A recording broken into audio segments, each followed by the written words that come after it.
आता उन्हाळा चालू झाला का नाही?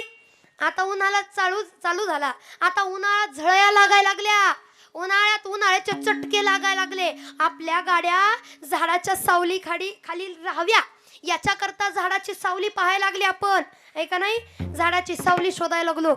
बरोबर, आपली गाडी सावलीत राहिली पाहिजे, आपण गारगार सावलीत बसलं पाहिजे. याच्याकरता उन्हातानात झाडं शोधतोय. पण कधी स्वतःला विचारलं का आपली किती झाडं आहेत, आपण किती झाडं लावलीत? विचारलं का कधी स्वतःला? उन्हाळा चालू झाला, आता तरी सुधरा, एक तरी आपल्या वतीनं झाड लावा. मी माझ्या बाबांना सांगितलं, बाबा माझं टार्गेट आहे, जोपर्यंत आपलं मंदिराचं बांधकाम मंदिर होतं ना, तोपर्यंत एक 100,000 तरी झाडं आपल्याला लावायचे. किती काही होऊ द्या, लोकांनी दिलं आनंदाने घ्यायचे, नाही दिले एखाद्याच्या दारातलं चांगलं झाड वाटलं त्यांना म्हणायचं काय पाकिट नका देऊ, उग पण झाड एखादं तरी द्यागड्या.